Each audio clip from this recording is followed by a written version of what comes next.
How's it going, everyone? I'm out here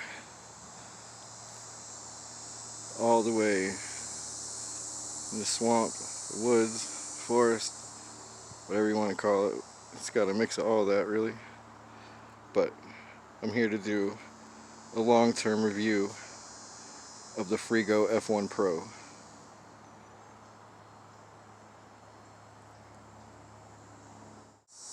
Now, at first, I had mixed feelings about this bike. I wasn't that happy with the twist throttle it came with and a few of the other accessories.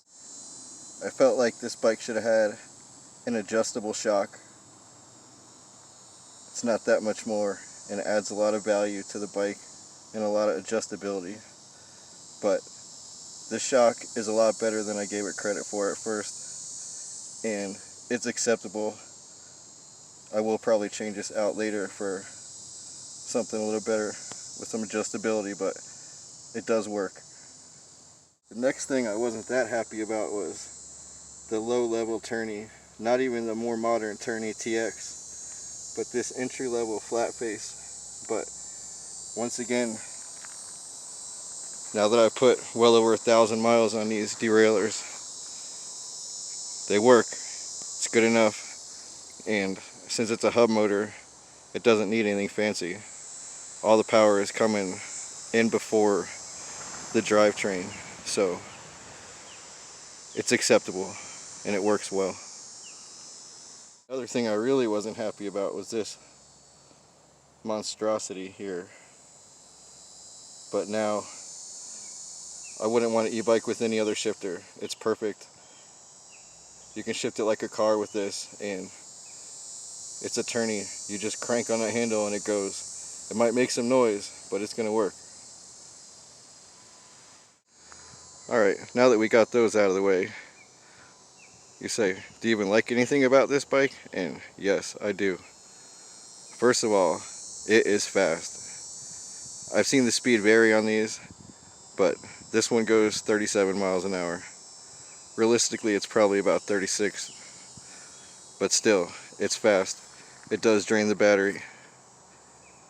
It has a 22.4 amp hour battery, and I'd estimate going full speed, you're getting about 1 mile per amp hour, which if you only have to go 10 miles one way, it works. And in a lot of places around here, I can speed faster than traffic. Crazy. Another thing I really like about the Freego is obviously the style. To me, it looks really cool. People are always looking at it. They always want to talk about it. That's what I always stress. If you have a neat looking e-bike, people are going to want to talk to you about it. So be ready for that. But yeah, I think it looks awesome. A really great feature is the storage compartment. I have mine full of, I've got water, all my day supplies, everything I need for the day. And then in the fork bag, I have tools to change a flat tire and a small compressor. Because one thing I've learned after putting thousands of miles on these e-bikes is you do not want to strand yourself without any way of fixing it. As you see, we got some slime on the side. These Chow Yang tires have been really good. The back one is almost bald with 450 miles, but I've done a lot of spinning, so I'm not mad at it. The front one is almost perfect. So it's me, not the tire.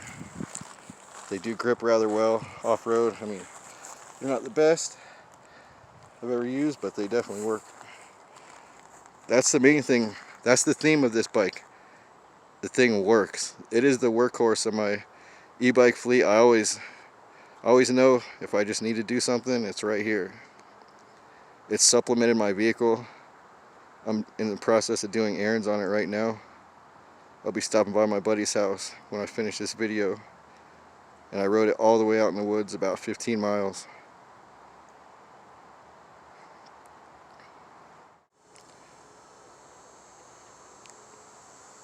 So overall, I'm extremely happy with this Freego F1 Pro. It's never let me down. I've had it in the craziest rainstorms ever, and it did have a couple weird moments, but I've been in Florida my whole life, and it's been somehow 2 times I've had this bike in some of the worst rain I've ever seen. It just came out of nowhere. The seat is pretty comfortable. It is a little short. If you're tall, it's probably not for you. I'm 6 foot, and I sit all the way in the back of the seat as far as possible. And you see I raked my bars back so I can be back there.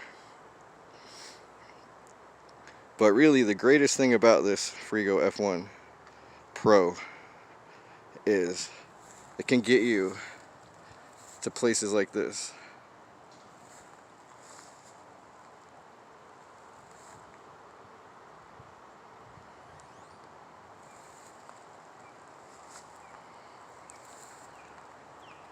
Hope you all enjoyed, and thanks for watching.